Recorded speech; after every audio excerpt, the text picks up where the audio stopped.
rendue à notre Dieu, gloire soit rendue à notre roi, lui qui nous donne cette opportunité ce matin de pouvoir annoncer sa bonne nouvelle.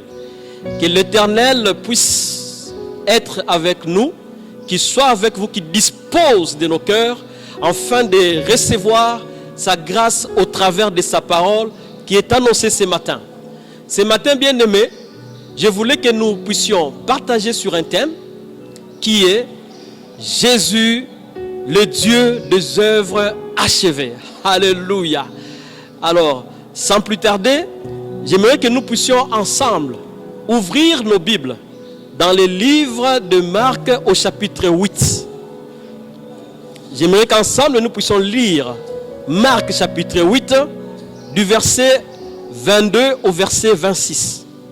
Nous lisons. Ils arrivèrent à Bethsaïda. On amena un aveugle à Jésus et on le supplia de le toucher. Jésus prit l'aveugle par la main, le conduisit hors du village, puis il lui mouilla les yeux avec sa salive, lui imposa les mains et lui demanda: est-ce que tu vois quelque chose? L'aveugle regarda et répondit: j'aperçois des hommes, mais je les vois comme des arbres qui marchent. Jésus posa de nouveau ses mains sur les yeux de l'aveugle. Alors celui-ci vit clair. Il était guéri et voyait tout distinctement. Alléluia. Bien-aimés dans le Seigneur, nous voyons dans ces récits si riches l'histoire d'un aveugle qui a été amené par ses proches auprès du Seigneur Jésus. C'est qui en fait un aveugle? Un aveugle, c'est quelqu'un qui est privé du sens de la vue. Un aveugle, c'est quelqu'un qui est pratiquement dépendant des autres parce qu'il ne sait rien faire de lui-même. Manger, on doit l'amener là où il doit se mettre. C'est quelqu'un qui est complètement dépendant des autres. C'est quelqu'un qui a un handicap. Et cette dépendance lui mène aussi par moments, je peux dire, au ridicule, à l'opprobre. Aujourd'hui, par exemple, si un aveugle venait chez moi, s'il avait envie de se soulager, je l'amènerais dans la toilette. Autrement dit, je risque de voir son intimité. Voilà ce que c'est qu'un aveugle. Et ce jour-là, il y a eu quelque chose de merveilleux. Cet aveugle qui ne voyait rien, qui était dépendant de tout le monde, dans des pays tels que nos pays du tiers-monde, quand tu es encore plus aveugle, c'est-à-dire qu'il était difficile d'avoir même un engagement. On ne sait pas t'engager. Tu deviens un parasite. Mais cet aveugle a eu la grâce d'avoir dans son entourage des personnes qui avaient vécu les merveilles de notre Seigneur Jésus. Alors voilà ce qui arrive. Ces personnes s'approchent de leur ami aveugle et lui disent: écoute, viens qu'on aille auprès du Seigneur Jésus. Nous avions rencontré quelqu'un, c'est l'homme de Galilée, une personne qui guérit, une personne qui fait des prodiges. Et d'ailleurs, on vient de manger le pain qu'il a multiplié. Je me dis que l'aveugle était peut-être un peu hésitant. Comme vous le savez, quelqu'un qui a un handicap, généralement le degré de nervosité est un peu supérieur. Alors voilà que ses proches, malgré tout cela, se sont approchés de lui et lui ont demandé de venir auprès du Seigneur. Alléluia. Bien-aimés, je commencerai par dire à tous ceux qui me suivent ce matin que tu es en train de me suivre. Tu fais partie des personnes qui ont déjà vécu les merveilles de Dieu. Tu fais partie des personnes qui ont vu le Seigneur agir dans la vie des autres. Et toi-même, tu as mangé peut-être du pain que le Seigneur a multiplié dans ta vie. Que fais-tu? Que fais-tu? Ne veux-tu pas être comme ces proches de l'aveugle qui se sont dit: nous ne pouvons pas manger seuls ces pains. allons faisons bénéficier à notre ami les merveilles de ce grand roi. Toi qui es en train de me suivre ce matin, j'aimerais lancer un appel à toi. Vous savez, il y a beaucoup de personnes qui se retrouvent dans notre environnement, qui aujourd'hui sont en train de rater les merveilles de l'Éternel. Pourquoi? Parce que ceux qui sont censés les amener auprès du Seigneur ne font pas leur travail. Nous avions démissionné de notre poste. Nous n'aidons pas les autres. Mais nous sommes par contre les premiers par moment à crier et à déplorer le mal qui est en train de sévir dans ce monde. Mais j'aimerais te dire aujourd'hui, toi, serviteur de Dieu, toi, enfant de Dieu, en fait, je me permets de souligner encore quelque chose. Parce qu'il y a de ces personnes qui se disent, non, moi je ne peux pas aller parler de Jésus aux autres. Comment le ferais-je? Je ne suis pas évangéliste, je ne suis pas pasteur. Écoutez, dire ce que Dieu a fait dans ta vie n'est pas réservé aux évangélistes ou aux pasteurs exclusivement. C'est réservé à celui qui a vécu ce que le Seigneur a fait dans sa vie. C'est réservé à l'enfant de Dieu. Alors je t'en prie, toi qui me suis ce matin, il y a des aveugles à tes côtés. Il y a des gens qui pleurent, qui ne savent pas qui se vouer, qui sont devenus parasites. Écoute, lève-toi, va, saisis-les entre tes mains, amène-les auprès du Seigneur. Parce qu'auprès du Seigneur, il y a tout. Alléluia. Béni soit le nom du Seigneur. Et je me permets de profiter ce matin de cette opportunité qu'on me donne pendant cette période de confinement pour annoncer la bonne nouvelle. Je me permets de te demander, toi qui me suis au travers de ces médias, de bien vouloir t'approcher auprès du Seigneur Jésus. Amen. Je viens maintenant comme ce proche de l'aveugle pour te demander une chose. Peut-être que tu es en train de vivre des moments compliqués. Tu vis des moments où tu ne vois rien, tu es dans le noir total. Mais j'aimerais te dire ce matin, viens, approche-toi de celui qui donne la vie. J'aimerais t'assurer une chose. Le salut n'est que dans le nom de Jésus-Christ. Amen. Je dis bien, le salut n'est que dans le nom de Jésus. Et quand je parle de salut, je ne parle pas seulement du salut spirituel. Mais quand je parle du salut, j'aimerais te dire que le salut dans tous les domaines n'est qu'en Jésus-Christ. Jésus-Christ est celui qui peut sauver ton travail. Jésus-Christ est celui qui peut sauver ta vie. Il est celui qui peut sauver tes affaires. C'est Jésus-Christ qui va sauver ton foyer perdu. C'est Jésus-Christ qui va sauver la relation que tu es en train de perdre maintenant. Il n'y a que Jésus. Jésus est le seul. D'où vient le salut?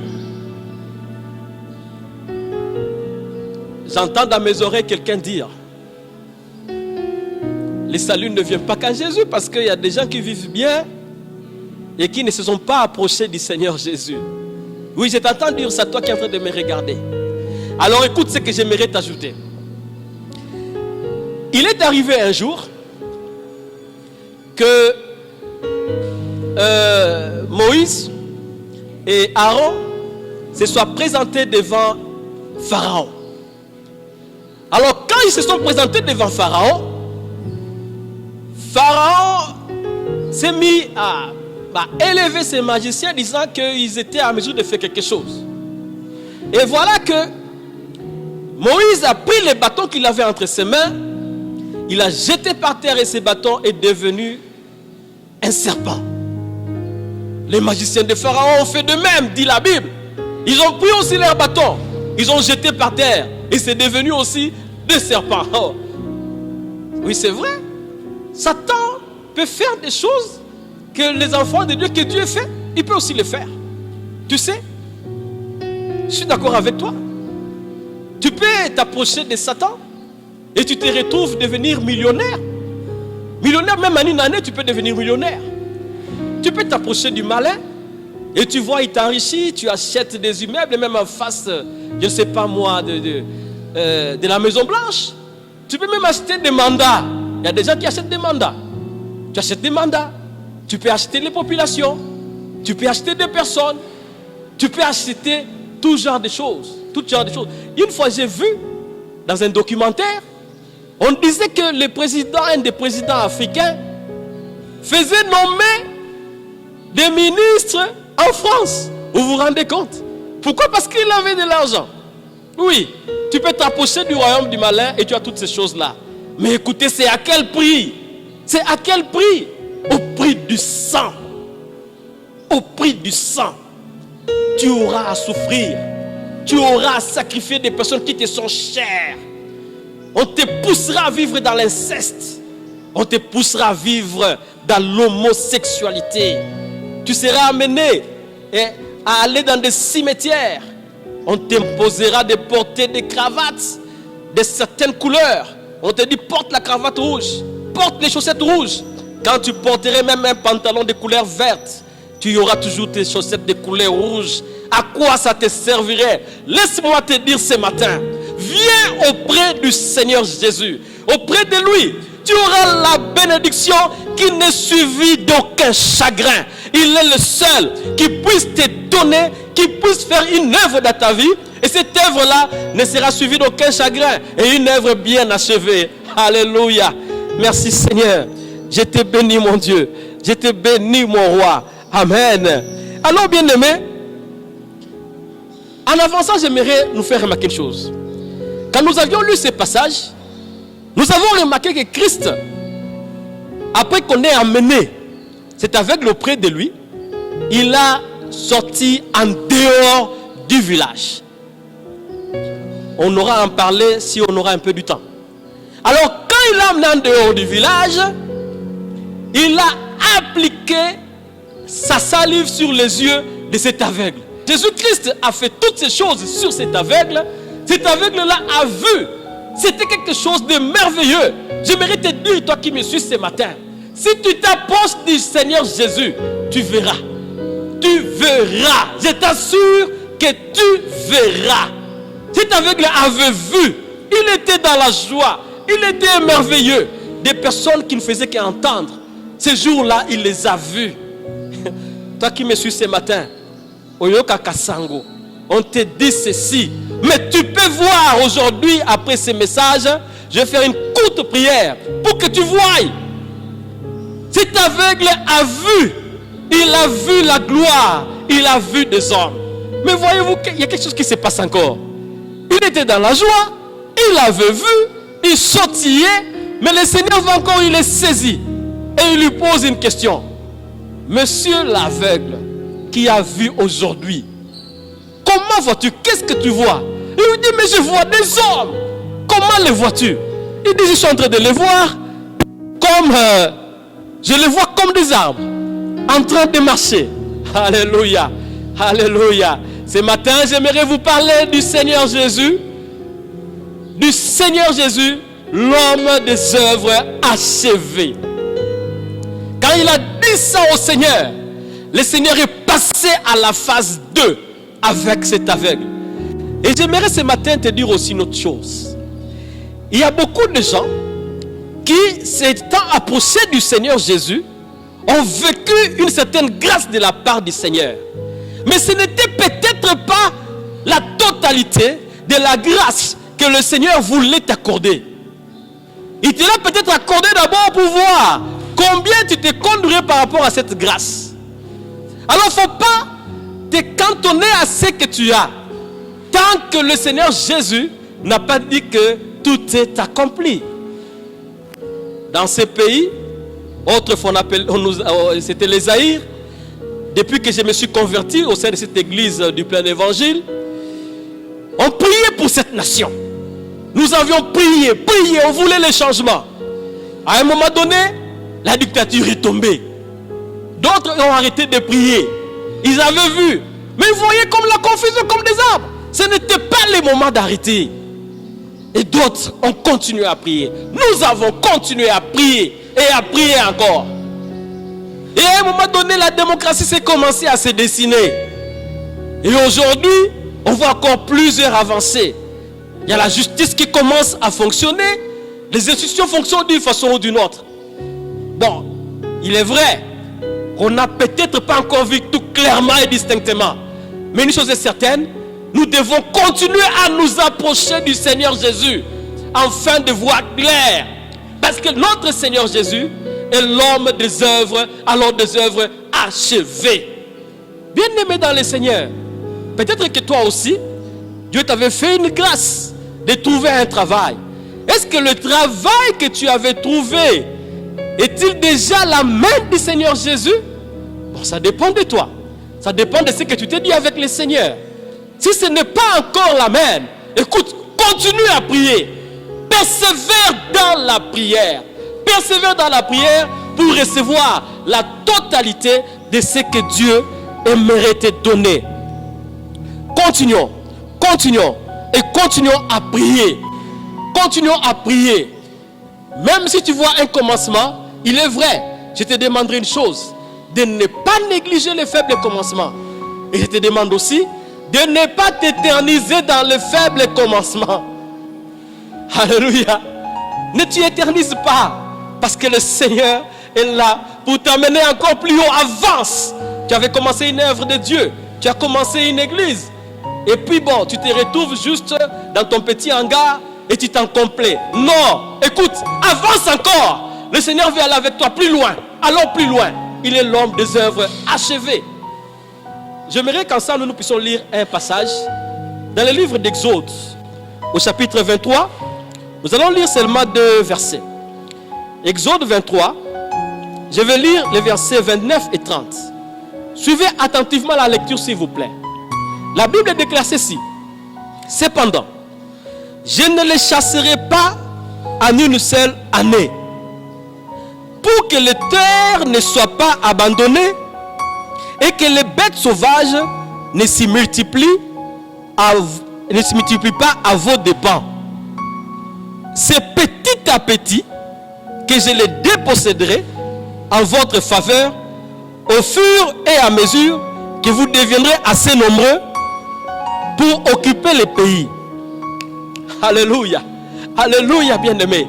Je ne sais pas si tu as lu ce passage comme moi. Dans ce passage, c'est quand les enfants d'Israël étaient sortis de l'esclavage de l'Égypte, Dieu leur dit ceci. Je vais le dire en des mots plus faciles, plus clairs. Dieu leur dit, je vous accorde tous les territoires, de tel endroit à tel autre. Il faut lire à partir du début du chapitre. Je vous accorde ceci, je vous accorde cela. Mais, il leur dit maintenant ceci, suivez bien ce qu'il a dit. Il dit cependant, je ne chasserai pas en une seule année pour que les terres ne soient abandonnées. Autrement dit, Dieu voulait dire ceci. Il a déjà accordé tous les territoires, toute la bénédiction à son peuple. Mais il ne veut pas que ces territoires-là soient déjà à son peuple tant qu'ils n'ont pas encore cru, tant qu'ils ne sont pas encore nombreux. Des craintes, s'il leur accorde déjà cela, les autres territoires, il y aura des animaux sauvages qui vont y être. Mais il a dit, plus vous avancez, alors plus je vous donne encore des territoires. Oh, gloire au Seigneur, gloire au Seigneur. Écoutez, j'aimerais dire à quelqu'un ceci. Dieu, il est prêt avec son œuvre déjà achevée depuis la croix. Il y a tout pour toi auprès du Seigneur Jésus. Mais il y a de ces choses que tu n'as pas, tout simplement parce que tu n'es pas en train de croître. Ta bénédiction, à la lumière de ces passages, est proportionnelle à ta croissance. Alléluia. Alors je t'invite ce matin à te donner la peine de croître aussi dans les choses de Dieu. Parce que Dieu ne peut pas donner de façon prématurée quelque chose à quelqu'un. Dieu donne des choses au moment qu'il faut, et parce que son temps, c'est le meilleur de temps. Il ne donne des choses qu'en son temps. Et quand il le donne, t'en fais pas. Il va y aller jusqu'à achever son œuvre. Où es-tu et que fais-tu? Qu'est-ce que tu es en train de vivre? C'est que tu vis, peut-être que tu n'es pas encore arrivé au stade final de ce que Dieu veut t'accorder. Alors j'aimerais te demander ce matin de ne pas te décourager. Continue à rechercher l'Éternel. Approche-toi auprès de Jésus-Christ, l'homme des œuvres achevées. Ce qu'il t'a déjà accordé, il va l'embellir encore très bien. Ce que tu es, ce n'est même pas encore ce qu'il veut que tu sois. Il veut t'accorder encore mieux. Alors, approche-toi du Seigneur et il va t'accorder, et il va t'accorder, et il va t'accorder. En un mot, parce que je tiens à prier, mon temps va bientôt s'écouler. En un mot, j'aimerais nous rappeler quelque chose qui s'est passé. Quand les amis ou les proches de l'aveugle ont amené l'aveugle auprès du Seigneur Jésus, Jésus-Christ a fait une chose. Il a pris l'aveugle et il l'a amené en dehors du village. Et après avoir terminé son opération, il a dit ceci à l'aveugle: ne rentre plus au village. Bon, en bref, je crois que tu as compris. Le Seigneur est prêt à te donner plusieurs de ses grâces, mais te demande ce matin de sortir de ton carton. Sors de tes limitations. Approche-toi auprès de lui, lui qui est au-dessus de tout. Notre Dieu, il est le Dieu grand. Il est le Dieu merveilleux. Il est le Dieu qui accomplit les choses, alors les choses achevées. Et quand notre Dieu te donne, il te donne sans souci. Tu auras ici et au ciel, tu vas y aller, tu auras aussi ta récompense où la teigne ne peut atteindre. Alors je ne sais pas qu'est-ce qui se passe dans ta vie. J'aimerais ce matin que toi qui me suis, les choses de Dieu, ça se passe généralement comme un peu de la blague. Mais j'aimerais te dire avec certitude, cette parole est certaine et entièrement digne d'être reçue, c'est que notre Seigneur Jésus avait vaincu Satan et ses démons à la croix. Et ce matin, il est aussi prêt à pouvoir agir dans ta vie, à pouvoir amener ta bénédiction jusqu'à son achèvement. Peut-être que ça s'est bloqué parce que toi tu ne voulais pas croître. Décide-toi de croître et tu vas voir la main de Dieu agir dans ta vie. Alors je vais prier juste pendant 1 minute pour demander que la grâce du Seigneur puisse descendre dans ta vie. Je prie le Seigneur. S'il y a quelque chose qui te trouble, je t'en prie. Je vais tout à l'heure donner le communiqué. Je vais te demander de nous voir pour que nous puissions ensemble partager et prier. Mais reçois d'abord la prière que je fais maintenant pour toi. Nous prions au nom du Seigneur. Ferme tes yeux, concentre-toi. Réalise la présence de notre Seigneur. Réalise la présence de notre Seigneur. Je prie Dieu. Tendre Père, je viens t'invoquer aujourd'hui parce que je te connais. Je te connais car je t'ai vu agir dans ma vie et dans la vie de plusieurs. Je viens t'invoquer maintenant pour mon bien-aimé qui est aveugle aujourd'hui. Il ne vit que dans la dépendance, il ne sait rien faire, il est bloqué. Seigneur, je sais une chose. C'est que tu m'avais dit dans ta parole que ce que je lierai ici-bas sera lié dans le ciel. Et ce que je délierai sera délié aussi dans le ciel. Je brise maintenant au nom de Jésus ces murs, ces forteresses montées par Satan pour que l'enfant de Dieu ne puisse pas aller de l'avant. Je les renverse au nom de Jésus-Christ. Qu'est-ce qui l'a rendu aveugle? C'est la maladie. Maladie, tu as un nom. Je ne sais pas quel est ton nom. Même si ton nom était Corona, j'aimerais te dire une chose, toi maladie, que le nom du Seigneur Jésus est au-dessus de toi. Et je t'ordonne maintenant de quitter et de t'en aller loin de la personne qui est en train de me suivre maintenant, au nom de Jésus. C'est quoi? C'est la faillite. Faillite, tu es un nom. Et je t'ordonne de quitter le chemin de l'enfant de Dieu maintenant. Et laisse la place à l'homme des œuvres achevées d'agir. Je viens délier l'achèvement de la bénédiction, de la grâce excellente de Dieu dans la vie de mon frère, dans la vie de ma soeur, maintenant. Au nom puissant de notre Seigneur Jésus, j'ai ainsi prié. Et si tu es d'accord, si tu as la foi que le Seigneur t'accorde, c'est pourquoi je viens de prier, dis avec moi, merci Seigneur Jésus. Veux-tu dire aussi Amen? Que Dieu vous bénisse. Alléluia. Merci Seigneur. Alléluia. Je sens encore la présence du Seigneur. C'est tellement que Dieu est en train d'agir. Ne prenez pas les choses du Seigneur à la légère. Dieu n'agit pas que quand tu es en face de moi. C'est Dieu qui agit, ce n'est pas moi. Et notre Dieu n'est pas limité par les circonstances ni par les lieux. Pendant que je suis en train de prier là, c'est tellement que l'Éternel a traversé au travers de ces médias et il t'a touché. Alors voilà les communiqués que j'aimerais te donner. En ce qui concerne l'église du plein évangile, chaque dimanche, à partir de 11h, nous avons ce culte qui passe en direct sur notre page Facebook intitulée EPE Kitambo FMC. EPE Kitambo FMC. Donc chaque dimanche, vous suivrez ces cultes en direct. Et si vous sentez que vous avez besoin de parler avec quelqu'un, ici à l'église de Kitambo, sur notre paroisse 6, Lusambo numéro 1 bis, en face du marché de Kitambo, il y a une permanence journalière. Il y a toujours un pasteur qui est ici, qui peut vous parler. Et si vous voulez voir la personne qui vous apprécie, quand vous allez arriver, on vous donnera toutes les coordonnées pour que vous puissiez les voir. Alors, j'aimerais aussi nous signaler que chaque mercredi, à partir de 17h, on passe aussi des moments d'intercession en direct.